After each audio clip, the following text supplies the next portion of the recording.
Hey Judy, check out all these amazing styles of dahlias. They are amazing, but you know what doesn't go out of style? A new episode of Garden Time.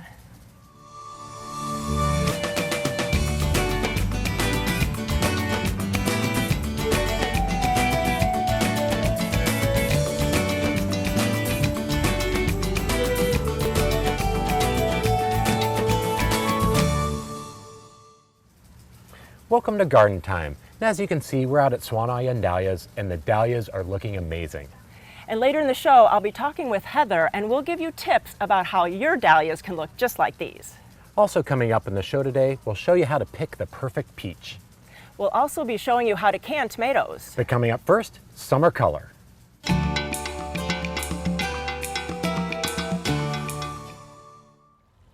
Well, I'm down here in Salem with Whopper Farms with Diane. Diane, we are talking hibiscus today. And a lot of people, kind of know of hibiscus, but I don't think they realize all the differences there are of hibiscus. So you got a nice layout out here. So let's start down here and talk about these. Perfect. Magnificent flowers. Oh, yes. So these happen to be our favorite hibiscus series. This is kind of what we call the dinner plate series. As you can see, Ryan, that bloom. They're huge. They are. It's like 8 inches across. It is definitely a showstopper for your yard. It is. And then I didn't realize there were so many different colors of the... Oh, yes. So, it just kind of depends on what you like for color choices. I think that this red one with the black foliage tends to just be really stunning, having that contrast. And then the different shades of the pink. And then new this year is this white one with the red circle in the center. Yeah, so it's also very, very stunning. And then moving down the road, so these are the dinner plate ones. What kind of growth habits do we have on these? So the dinner plate ones tend to go about 4.5 feet tall. Okay. And then every year we get some more blooms. They get wider around, so eventually this plant's gonna be like 4.5 foot around. It's going to be a large plant. So of course then every year as this plant gets bigger, it's also gonna get more buds and it's going to bloom for a longer period of time. Right. So unfortunately, with these beautiful hibiscus, along with any hibiscus, the flowers tend to last only about 1 day. So the more buds you have, the longer bloom period you're actually going to enjoy. Right. And then, moving down, there's, we have different type of hibiscus down here. And so what do we those? We sure do. So these are the Rose of Sharon hibiscus. This is one that's been around the series for a long time. These start blooming about the first part of July, and they continue to bloom until it freezes. These are going to be more shrub-like, so they're going to have the woody stems, and of course they've got more blooms, but unfortunately the flowers are going to be a little bit smaller. Right. They seem to have, like you said, more blooms, and they're a little bit more training because these are going to die down in the winter, right? Yes. So the dinner plate hibiscus will die back in the wintertime. You want to make sure that you do leave those stems standing in the wintertime. They are hollow like a straw. So what happens is if you trim those off, they're going to fill up with water, and then they tend to rot out that root base. Which is a good tip because I think a lot of people think of the perennials, just chop them all back in the fall. And it's also a good plant marker. You'll leave those canes standing until you get the new growth coming up about the end of May, 1st of June. If you can stand it that long, and then you can make sure you have a healthy plant. You know what it is. Whereas, the Rose of Sharon ones grow a little bit differently. They do. So the Rose of Sharon, since it is more like a small shrub with the woody stems, they're going to go about 8 foot tall and like 5-6 feet around. They do tend to bloom on the newer wood, so you can prune these, and they do take pruning quite well. Okay. And and as far as sun conditions and where to put it in the yard, where's the best place to put the They hibiscus? both take full sun. I mean, hibiscus tend to love full sun. They will take a few hours of shade in the afternoons, but as much sun as you can give them, the happier they're going to be. Right. And we've definitely had a lot of sun this sure summer. have. And these are looking great and just very prolific. Yes, they are. And as you can see, the bees are just very happy with all these blooms today.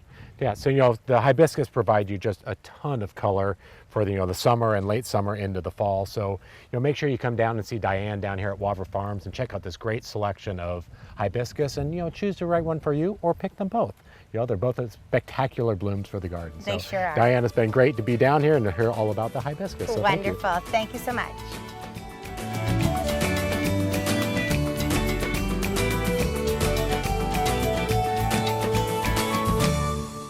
Welcome to Blooming Junction, where it's easy to connect with nature.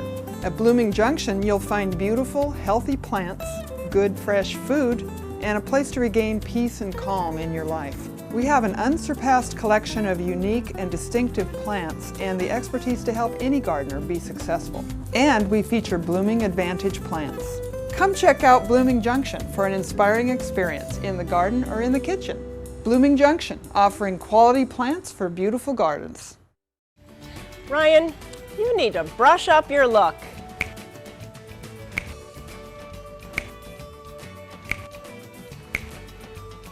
Ryan, that is better. It's always better when you show off your garden time pride. Check out the Garden Time store on our webpage for a great selection of Garden Time gifts and apparel. Choose a hoodie, shirt, hat, bag, or mask for yourself or as a gift for the Garden Time fan in your life. See the complete selection on the Garden Time website. Pick up some garden time gear and show your garden time pride.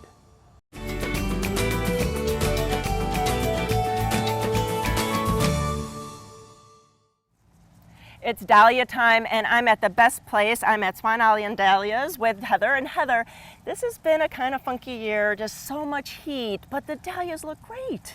It has been a hard year, definitely a struggle of a farming year, and I think everybody's had to learn and adjust in their own home yards. We are about 2 weeks behind, and that is from the heat that we saw in July when the tender little plants were just getting a start. So they kind of just took a hibernation period and slowed down to survive, I think probably like the rest of us. Definitely. But they're coming along. We're definitely catching up. So. Yeah. Well, I know the ones in my yard are great, and these are beautiful. So what should we be doing differently, or what should we do now? You know, every year dahlias need a lot of water. They need deep water. That's traditional, nothing different. And they definitely need fertilizer, which a lot of people think they don't, but they really do. But when you have an extreme weather year like we're having this year with all of these high temps and longer periods of warm weather, we have to even more increase the fertilizer and more water. And dahlias need deep watering, and I think that's really tricky in that most people think I can just hose water or hand water for a few minutes and move on, and it just doesn't get deep enough. So slower For longer periods of time will actually make you have to water less often, so you could do that every other day rather than every day for 5 minutes or 30 seconds on a plant. It really just doesn't get deep enough. So you need a soaker hose or a sprinkler and really watch to see if that water's getting deep enough. If you're not getting blooms, they're just hibernating, telling you, you're not giving me enough. Yeah, they're amazing root systems. I mean, you wouldn't think that those kind of plants would have, but I remember digging them up with your dad and seeing those roots. So really, you need to get that water down into the ground. We really want it down 8-10 inches deep, and that kind of seems weird. But your annuals and things, your petunias are real shallow little roots, but your dahlias are gonna have nice and deep roots, which is good in that if you deep water, they can actually maintain better. But if you're watering shallow, they're never going to bloom and thrive like they should. Definitely. And then fertilizer, that's really important. Yeah, so normally we say low nitrogen fertilizer. Dahlias do need food and they do need some nitrogen. We just don't want to miracle grow or overdo them too often. And so we really recommend if they're in pots about every 2 weeks fertilizing, if they're in the ground about every 3 weeks. But this year with the heat, think about like yourself, you need more water, more food. So during those heat stress periods, you're gonna have to shorten up your period between fertilizing, and I would say giving them a high dose of nitrogen once during the growing season, especially during the stressful time, will not hurt them at all. And then go back to your lower nitrogen, but that will help push that plant along that might be just kind of struggling to get going. Sure. And so you have that kind of fertilizer here. You have one that's really calculated for dahlias. We do. We have a great one. You know, Heather, I need to get some more dahlias for next year. So how do I do that? Best way to do it is to go online. We're offering 10% off through the end of September to allow everybody to order online. Sit at home. Once you've come out here and picked out your favorites, you can sit at home and pick them out and place your order. Great. We're talking about coming out here. Yes. So what's going on with the festival this year? You know, so the festival's a little different. Really, the only difference is that we've spread ourselves out over 2 months. And we just don't have an indoor display. For the safety of everybody, it was the best decision. We had to make that early in the spring. And where we were at that time was why we made the decision. So, but we've changed a lot and added a lot in that we've got classes, yoga, farmers market. There's lots of different things happening. We've got free music concerts, rotating food carts. So there's lots to see along with the gorgeous flowers. Yeah, of and that course. hasn't changed. You can still go see all the beautiful flowers, take pictures, and get bouquets. Of course, cut flowers every day. We're just closed on Wednesdays. But you know, things change, but everything is still the same, and it's a wonderful experience to come out here any day for a long, long time. So please go to Garden Time. We'll click you over to their website. You can see all the information there and come out and see these amazing dahlias. Heather, thanks so much. Thank you. Garden Time's Incredible Edibles. This time of year, our tomato plants are in full bounty. And for the beginner gardener, it might be a little more than you can handle. So if it's more than you can use, you might want to consider canning them. The OSU Extension website is a great information hub for any canning information and which tomatoes offer the best results. The OSU Extension Service recommends that you want to pick ripe tomatoes or just a little underripe for your canning. Overripe tomatoes, even with the canning process, can go bad. Let's get started. When you're choosing the varieties of tomatoes to can, it really doesn't matter which varieties to choose. Sometimes a mix is even better. When you do choose different varieties, you get different flavors and textures, and that makes a really nice combination. So when canning tomatoes, there's a couple different methods, a hot pack method and a cold pack method. Today we'll be doing the cold pack method. And before we start, we'll want to make sure we have all of our supplies ready, our lids, our jars, and our rings. You also want to make sure you wash and sterilize the jars. You also want to make sure that you inspect the rings for rust. You don't want to have any rust on those rings. Make sure that you use fresh lids. You don't want to use any lids that have been used before. You want to make sure that you sterilize the rings and the lids in boiling water according to directions. First, you want to make sure you get your canner filled with water and start it to boil. You'll also want a second pot of water boiling for the blanching. So you also want to get your ice bath ready so when your tomatoes are done blanching, you can put them in the ice bath to cool them off. Next, you want to put the tomatoes in the boiling water. Leave it in the boiling water for at least 30 seconds to 1 minute until the skins start to crack. Then take the tomatoes and put them in the ice bath to cool them down. And this is called raw pack or cold pack. And now you want to take off the skins. See how easy it is? And this is caused by the blanching. And also at this point, you can remove the stem with a knife. And now it's time to pack the jars. Notice how we're using different varieties for color and texture. And you want to fill it just below the neck of the jar, and you don't need to be dainty about this process. At this point, we're adding 2 tablespoons of lemon juice to every quart. This is an added measure to prevent spoilage. We're also adding 1/4 teaspoon salt, and this is not to prevent spoilage, but to add more flavor. And now we're filling the jar with blanched water and leaving a 1/2 inch from the top of the jar. And now take a spatula and run it on the inside of the jar to release any air bubbles. And now clean off the top of the jar so the lid seals properly. Now you place the lid and the ring on top of the jar and hand tighten.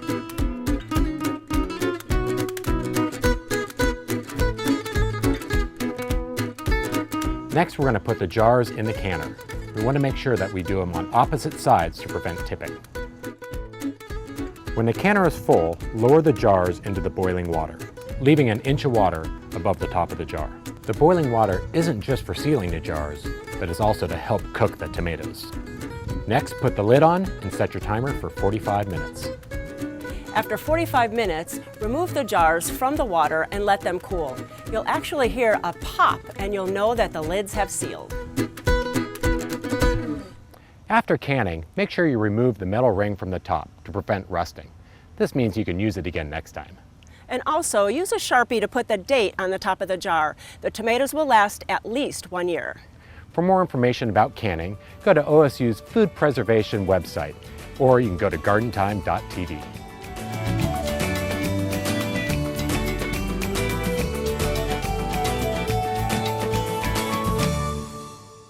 Garden Time is brought to you by Capital Subaru, your way on the Parkway.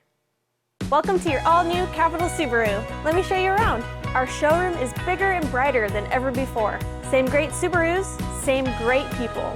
It's an entirely new experience. You're going to love the new space. We've tripled our service department to get you in and out quickly. It's a game changer. We also have an amazing new dog park and some great unique spaces to check out. It's time to discover again. The new Capital Subaru. Your way on the Parkway. Nestled in the oaks of the Willamette Valley is a nursery that is truly exceptional. At Out in the Garden Nursery, you will find a vast array of shade plants, ornamental grasses, and hardy perennials. Let us help you bring color and texture into your garden. We offer over 100 types of perennials. Many of our plants are evergreen for year-round interest. Plus, we offer the best in personal attention. Out in the Garden Nursery, where we grow great gardens one plant at a time.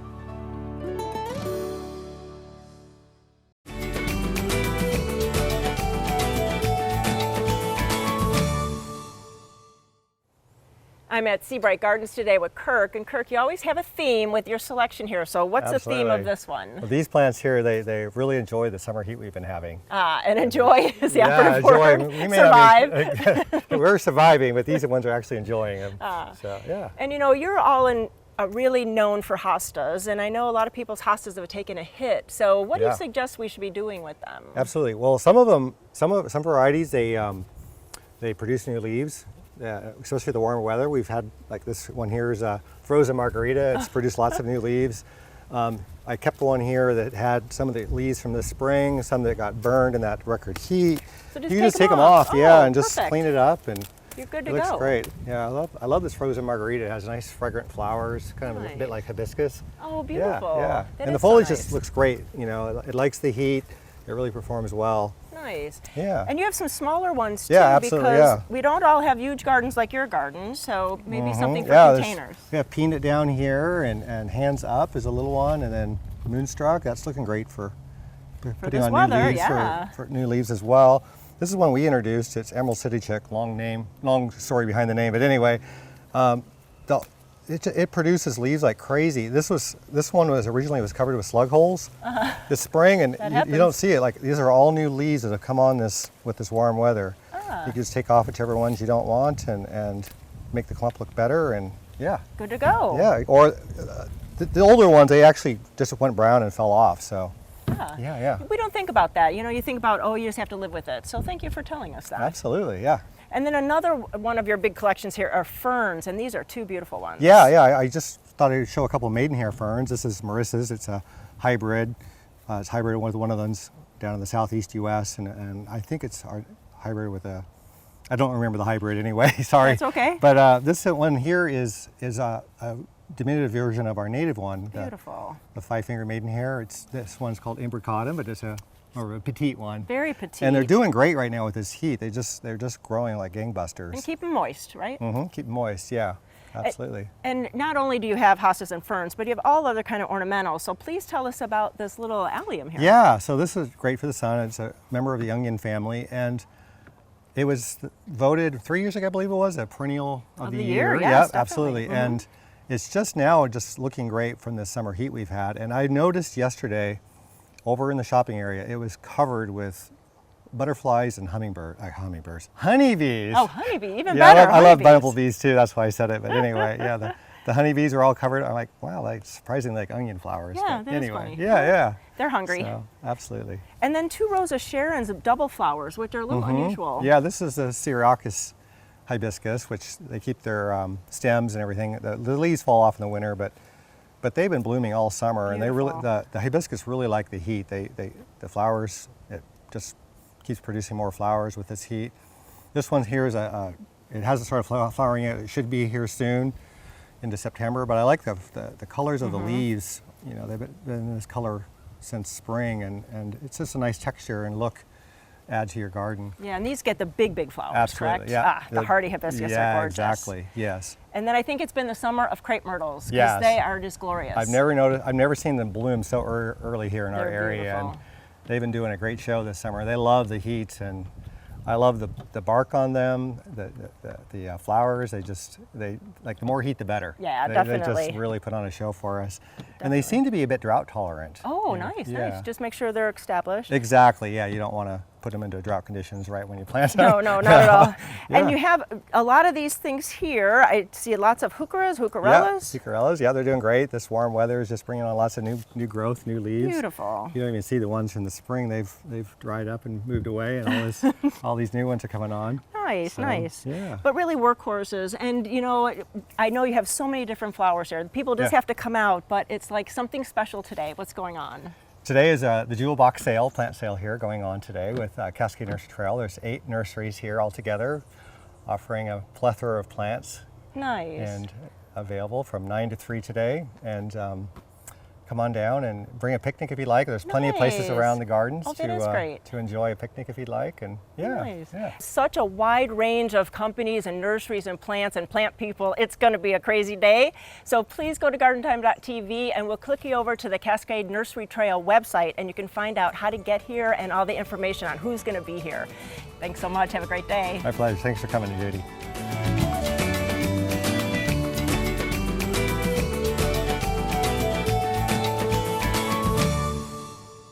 Garden Time is brought to you by Portland Nursery, a passion for plants, a nursery for plant people. At Portland Nursery, we believe that gardening is a creative endeavor that enriches our experience, enlivens the spaces around us, and provides a safe haven for the mind. Portland Nursery has everything you need to make your space feel unique, inviting, and exciting. From houseplants and hedges to trees, tools, veggies, and herbs, our selection is always growing and changing, just like you. Come visit us today at 50th and Stark, 90th and Division. A destination farm and garden market featuring the very best each season has to offer. Smith Berry Barn offers seasonal farm fresh fruits and vegetables and specialty herbs and perennials. Visit the historic barn for distinctive gifts, gourmet foods, and homemade milkshakes. Right now we have fresh picked or pick your own berries ready in our fields. Here's what we have to offer this week. Centrally located off of Shoals Ferry Road between Sherwood and Hillsborough, Smith Berry Barn, growing good taste from the ground up.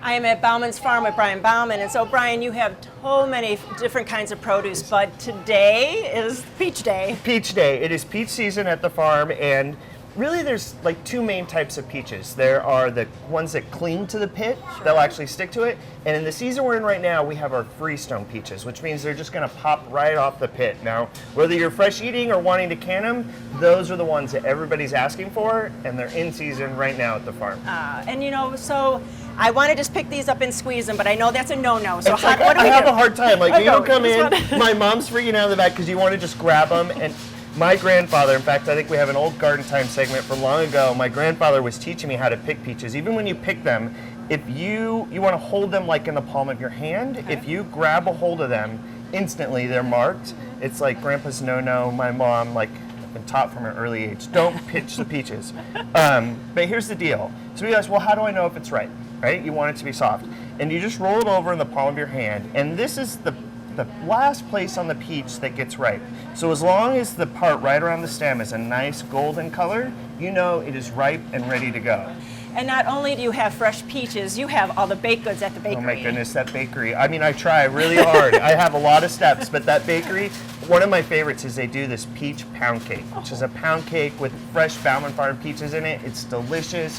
Peach pies, and also one of my favorites. Have you ever tried a peach fuzzy wuzzy? They're amazing. You got to try that. It's so thirst quenching. It's wonderful. As a kid, that was the version we have available in the store is the non-alcoholic version.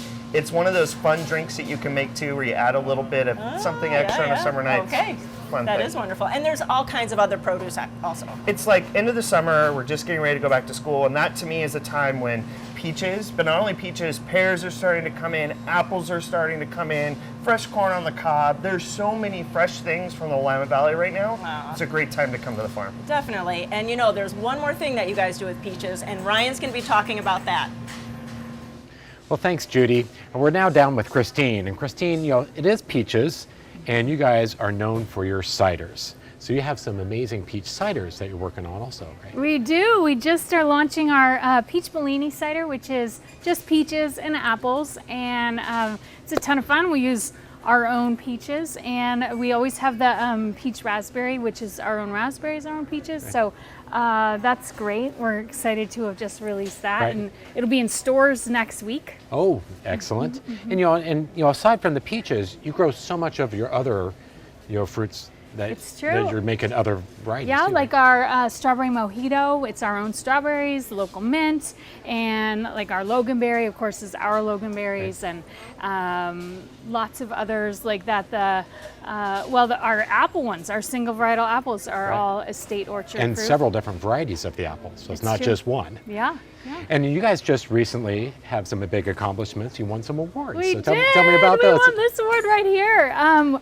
So the Great Lakes International Cider and Perry Cup is held in Grand Rapids, Michigan, and it's an international competition. Cider makers from like 23 countries enter this. There are thousands of entrants, and they do the judging normally in May, but they just had it because of the shifting world, and so we were named Cidery of the Year.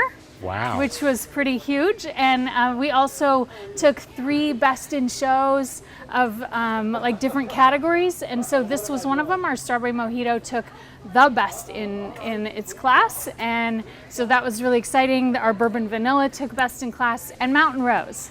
And what is Mountain Rose? Well, that is one of my favorite ciders of all time. Mountain Rose is a single varietal apple. It was found right here, like just outside of Corvallis, and it's a red fleshed apple. So when you press it, the juice is a beautiful pink color, and the cider is a pink color, so it's this natural blush.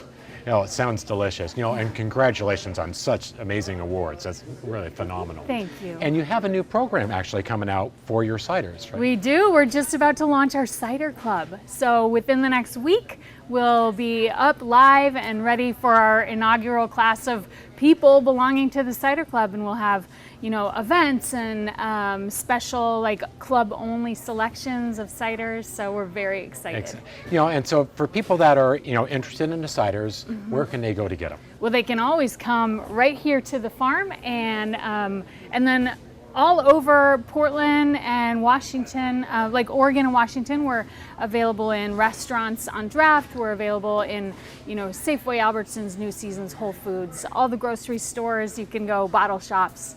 Excellent. So there's definitely places we can go get Plenty. it. So Christine, I appreciate all the information, and they look delicious, and I'm pretty sure we're going to be doing a little tasting before Bet we we get out will. of here. Thanks so thanks so for having much. us today, and you'll come on down to Bauman Farms and check out their ciders and their peaches and the rest of their shop. It's stunning.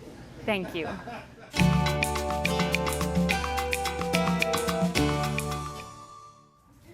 Thank you for watching Garden Time today, and thanks to Swan Island Dahlias for letting us hang out. The festival isn't just a few weekends this year, it's through the end of September. For more information on today's show or any of our other episodes, go to gardentime.tv. Judy and I thank you for watching, and we'll see you next week on Garden Time.